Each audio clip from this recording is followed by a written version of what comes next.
Hi hello నమస్తే welcome to నేటి రాత్రి నేను మీ శివసుబ్రహ్మణ్యం. గతంలో ఆల్రెడీ మనం ఈ సివిల్ సప్లై శాఖకు సంబంధించి చాలా వార్తలు రాసినాం.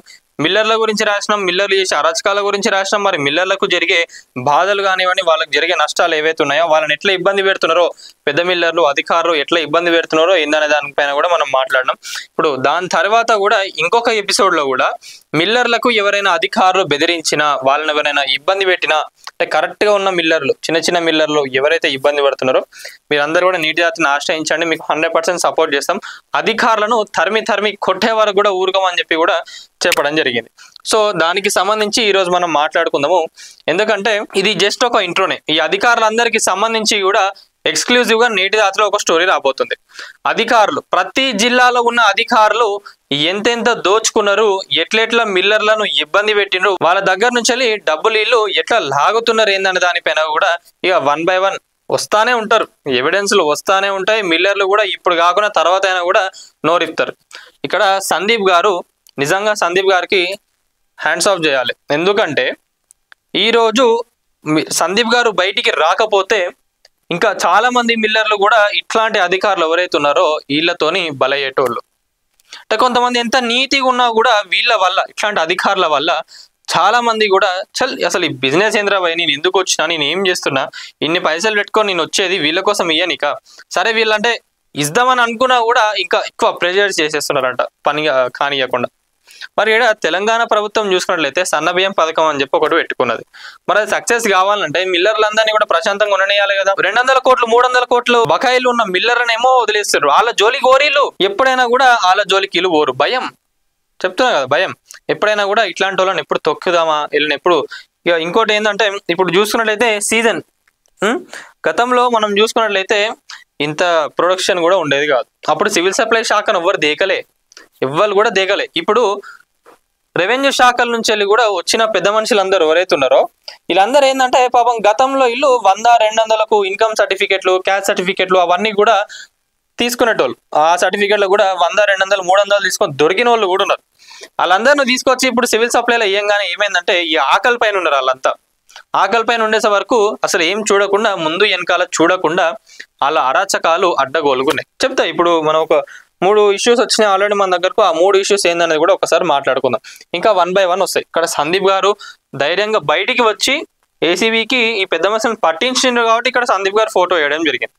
నిజంగా ఎవరైనా మా ఆధారాలు, మా ఫోటోలు బయటికి రాకుండా, మా డీటెయిల్స్ బయటికి రాకుండా ఫలానా అధికారుల పైన మీరు ఇట్లా వాళ్ళు ఇట్లా ఇబ్బందులు పెడుతున్నారు వాళ్ళపైన రాయండి అంటే 100% మీ డీటెయిల్స్ అన్ని కూడా సేఫ్ గా మా దగ్గర ఉంచుకొని వాళ్ళపైన వార్త రాయడం జరుగుతుంది. ఇది మిల్లర్లకు నేటి రాత్రి ఇచ్చే హామీ. సో ఇక మనం చూసుకున్నట్లయితే ఒక 3 ఇష్యూస్ గురించి వాళ్ళు మాట్లాడుకుందాం. ఎందుకంటే నేటి రాత్రిలో దీనిపైన ఒక ఎక్స్క్లూజివ్ స్టోరీ రాబోతుంది. అధికారులందరి పైన కూడా ఒక ఎక్స్క్లూజివ్ స్టోరీ రాబోతుంది. ఈ ఇష్యూ ఈ పెద్ద మనుషులు ఏంటంటే సందీప్ గారు పట్టించిండ్రు, సందీప్ గారిని బాగా ఇబ్బంది పెట్టిండ్రు, మిల్లర్ సందీప్ గారిని ఇబ్బంది పెట్టిండ్రు. సో ఇక ఇంకొక మిల్లర్ది చూసుకుంటే ఇక అది ఏం ఏరియా, ఎక్కడ బ్యాంక్ ఏందనే డీటెయిల్స్ అని మనం ఇంకో ఎపిసోడ్ లో మాట్లాడుకుందాం. ఈ మిల్లర్ది వచ్చేసి ఏంటంటే అక్కడ వాళ్ళ జిల్లాకు సంబంధించిన అధికారులు ఎవరైతే ఉన్నారో వాళ్ళందరూ వేధిస్తే ఇప్పుడే కావాలి పైసలు అని అంటే వెంటనే బ్యాంకుకు పోయిండు. అయినా కూడా ఆగుతలేరంట. సార్ నేను బ్యాంకులోనే ఉన్నా, మీరు ఎందుకు నమ్మతలేరు, నేను పైసలు పట్టుకునే వస్తా అని ఆ మిల్లర్ అంటే నమ్మతలేరంట వాళ్ళు. నమ్మకపోతే తర్వాత ఏం చేసిండ పెద్ద మనిషి, ఆ ఫోటో తీసి ఇగోండి బంగారం పెడుతున్నాను, బంగారం పెట్టి మీకు పైసలు తీసుకొస్తా అంటే అప్పుడు చల్లబడ్డాడు అంట అధికారి. ఆడ వాళ్ళ భార్యకు సంబంధించిన నల్ల పూసల గొలుసు కూడా తీసుకొచ్చి ఆడ పెట్టిండు. ఇది ఇగోండి. అందరు ఏమనుకుంటారంటే మిల్లర్లు అంటే పెద్ద స్కాములు చేస్తారు, అరాచకాలు చేస్తారు. వాళ్ళు లేరని అనట్లే. వాళ్ళ జోలికి ఓరు. భయం పడుతుంది వీళ్ళకి. ఈ అధికారులకు వాళ్ళ జోలికి పోవాలంటే భయం. వీళ్ళ ఉద్యోగాలు ఎడబోతాయో అని 100 కోట్లు వాళ్ళందరూ కూడా కట్టకుండా ఉన్నారు గవర్నమెంట్కి. నాయకులు అని చెప్పుకుంటా తిరుక్కుంటా ఉంటారు.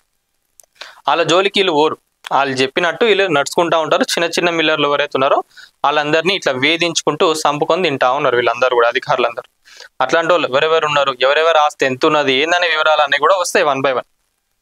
నిన్న రీసెంట్ గా ఆంధ్రప్రదేశ్లో చంద్రబాబు నాయుడు గారు ఒక ఏసీబీ రైడ్ చేయించిండంట.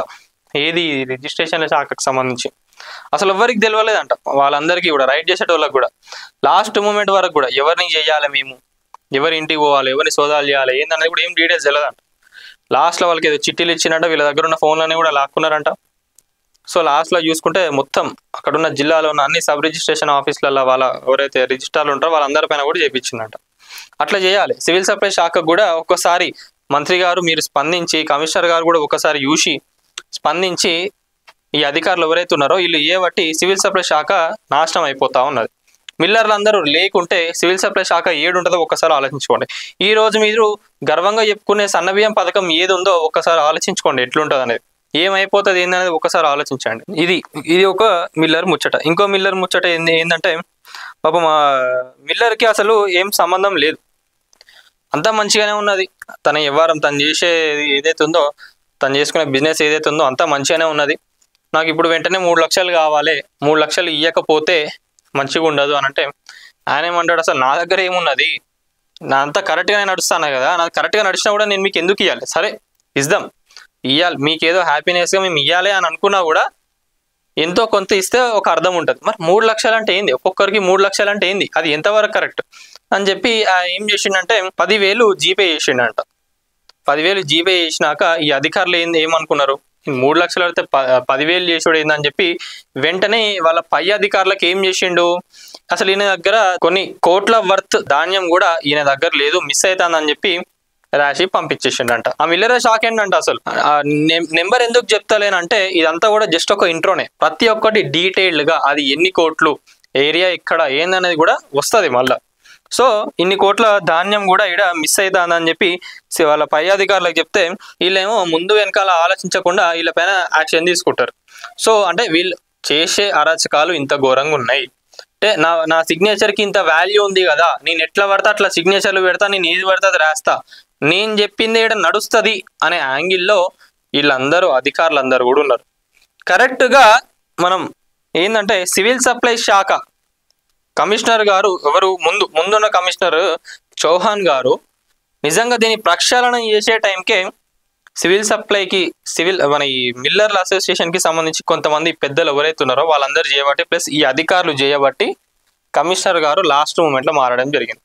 1 year పట్టింది చౌహాన్ గారికి మొత్తం దీనిపైన పట్టురానికి. మంచిగా చేసిండ్రు సివిల్ సప్లై శాఖని, వీళ్ళ దగ్గర కొంతమంది ఉన్న బకాయిలన్నీ కూడా తీసిండ్రు. కరెక్ట్గా ఈ అధికారులందరూ మారుద్దాం అన్న టైంకి కమిషనర్ గారు మారిండ్రు, స్టీఫెన్ గారు కమిషనర్ లెక్క బాధ్యతలు తీసుకున్నారు. మరి వీళ్ళు చేసే అరాచకాలు మరి ఇప్పుడున్న కమిషనర్ గారికి ఎన్ని రోజులు పడుతుంది అర్థం కానికి. ఇప్పుడు జిల్లా వైజ్ వెళ్ళి తిరిగి వాళ్ళందరి గురించి తెలుసుకునే వరకు అంతా కూడా టైం వేస్టే కదా, ఎందుకు చెప్పండి. మంత్రి గారు ఉత్తమ్ కుమార్ రెడ్డి గారు ఒకసారి సివిల్ సప్లై శాఖలో ఏం జరుగుతున్నదో చూడండి. జిల్లాలలో ఉన్న అధికారులందరూ కూడా మిల్లర్లందరినీ పీక్క తింటున్నారు. వాళ్ళందరూ ఏం కావాలి, వాళ్ళ బాధలు ఎవరు చెప్పుకోవాలి, సరే వీళ్ళు వచ్చి వాళ్ళ బాధలు చెప్పుకుందామని అనుకున్నా కూడా జిల్లాలో ఉన్న ఈ మిల్లర్ల అసోసియేషన్ కి సంబంధించిన వాళ్ళు ఎవరైతే పెద్దలు ఉంటారో మమ్మల్ని దాటుకొని మీరు ఎట్లా పోతారు అంటే, మేము పిచ్చోళ్ళమా, ఇక్కడ ఉన్నోళ్ళం సీనియర్లము, మేము పిచ్చోళ్ళమా, మమ్మల్ని దాటుకొని మీరు పోయి ఎట్లా చెప్పుకుంటారు, ఏదిన్నా కూడా మాకు చెప్పండి అని వీళ్ళు అంటారు.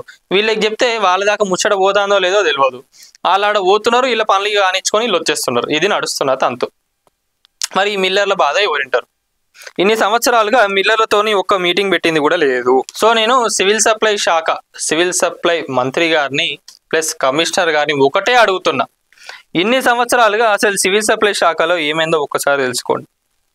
ఎన్ని అరాచకాలు చేస్తున్నారు. ఖమ్మం జిల్లా, వరంగల్, ఇంకా మనం చెప్పుకుంటా పోతే చాలా ఉన్నాయి. ఇట్లా ఎవరెవరు ఎన్ని అరాచకాలు చేస్తున్నారు. అసలు వీళ్ళందరినీ ఫస్ట్ ట్రాన్స్ఫర్ చేయండి. వీళ్ళందరూ కూడా గత కొన్ని సంవత్సరాల నుంచి కూడా ఆడనే మంచిగా తిష్ట వేసుకొని కూర్చున్నారు, సెటిల్ అయిపోయినారు. కాబట్టి ప్రతి ఒక్కరికి ఏ మిల్లుల్లో ఎవరిని పడితే ఎంత వస్తుంది, ఎవరిని ఇబ్బంది పెడితే ఎంత వస్తుంది ఏందనేది వాళ్ళందరికీ కూడా అర్థమైపోయింది. కాబట్టి ఫస్ట్ వీళ్ళందరినీ కూడా అసలు జోన్ వైజ్ అసలు సంబంధం లేకుండా ట్రాన్స్ఫర్లు చేసేయండి. ట్రాన్స్ఫర్లు చేసేసినాక దీన్ని మంచిగా ఒకసారి ప్రక్షాళన చేసి వీళ్ళందరికీ స్ట్రిక్ట్ వార్నింగ్స్ ఇవ్వండి అధికారులందరికీ కూడా. ఎవరైతే తెలిసిపోతాయి, ఎవరెవరు ఎంత సంపాదించుకున్నారు ఏంటనే కూడా తెలిసిపోతుంది. వాళ్ళపైన ఏసీబీ రైడ్స్ చేయండి, వాళ్ళ ఆస్తులను జప్తు చేయండి. వాళ్ళ ప్లేస్లో ఇంకా వేరే వాళ్ళు ఎవరైతే మంచిగా పనిచేసేటోళ్ళు ఉన్నారో వాళ్ళందరికీ కూడా అవకాశం కల్పించేటట్టుగా చేయండి. సో మొత్తానికైతే ఇది ఏంది ఇప్పుడు మన నీటి జాతిలో కూడా రాబోతుంది ఎక్స్క్లూజివ్గా. వచ్చినాక ఇక ఒక్కొక్కరికి చెప్తున్నా కదా, అధికారులందరికీ కూడా గట్టిగా ఉంటుంది. కొంతమంది పనిచేసేటోళ్ళు ఉన్నారు, కొంతమందే, అందరు సక్కని పూసలు కాదు, కొంతమంది ఉన్నారు. వాళ్ళని వదిలేసాడు ఎందుకు, అసలు లిస్టులో అయినప్పుడు వాళ్ళ గురించి మాట్లాడడం కదా. ఇక వరుసగా సివిల్ సప్లైలోని అధికారుల అవినీతి భాగవతాలు మీ నీటి దాతిలో మిల్లర్ల పాలిట శాపంగా మారుతున్న అధికారులు, అన్ని వైపులా వేధింపులు, మిల్లర్లకు మిగిలేది నరకమే. సో దీనిపైన వాళ్ళ ఎక్స్క్లూజివ్ స్టోరీ రాబోతుంది. సో నేను ఒకటే చెప్తున్నా ఏంటంటే, మిల్లర్లు ఎవరైనా కూడా, అధికారులు మిమ్మల్ని ఎవరైనా వేధించినా, ఇబ్బందులు పెట్టినా మీరు నేటి జాతిని 100% ఆశ్రయించవచ్చు. ఒకటే సందీప్ గారు ఇక్కడ సందీప్ గారు బయటికి వచ్చినారు కాబట్టి సందీప్ గారు ఫోటో వేయడం జరిగింది. ఎవరైనా మీ డీటెయిల్స్ కానీ ఏదైనా కూడా సేఫ్గా పెట్టానంటే మీ డీటెయిల్స్ ఏవి కూడా బయటికి రావు. ఎవరైతే అధికారులు ఉన్నారో ఆడ ఎన్ని అరెస్టులు చేస్తున్నారో ఏందనేది 100% నేటి రాత్రి రాస్తుంది. సో వీడియో చూస్తున్న వాళ్ళందరినీ కూడా ఒకటే అడుగుతున్నా, మీ జిల్లాలల్లో అధికారులు నిజంగా ఇంత అవినీతికి పాల్పడుతున్నారో లేదా అనేది ఒకసారి కామెంట్లో పెట్టండి. సివిల్ సప్లై శాఖ అనే కాదు, ఇట్ మే బి ఎనీథింగ్. ఏ శాఖకు సంబంధించిన అధికారులు ఎవరైనా కూడా ఉన్నా మీరు కామెంట్లో పెట్టండి. ఆ కామెంట్ని చూసి మళ్ళీ మేము రెస్పాండ్ అయ్యి, ఆ ఏరియా కానివ్వండి మీరు పెట్టిన దానికి మేము రెస్పాండ్ అయ్యి మేము కూడా మా టీంతో ఇన్వెస్టిగేషన్ చేయించి అక్కడ ఎవరున్నారో ఏందో చూసి వాళ్ళపైన వార్త రాయడం జరుగుతుంది. సో ఇది మొత్తానికి సివిల్ సప్లై శాఖలో జరుగుతున్నది. అధికారులందరూ కూడా సివిల్ సప్లై శాఖను నాశనం చేస్తున్నారు. దీనిపైన వెంటనే ఉత్తమ్ కుమార్ రెడ్డి గారు, కమిషనర్ గారు యాక్షన్ తీసుకొని ప్రక్షాళన ఎంత తొందరగా చేస్తే అంత మంచిది. వీడియో చూస్తున్న వాళ్ళు ఎవరైతే ఉన్నారో ప్రతి ఒక్కరు వీడియోని లైక్ చేయండి, షేర్ చేయండి, కామెంట్ చేసి అట్లనే ఛానల్ని సబ్స్క్రైబ్ చేసుకోండి. Thank you.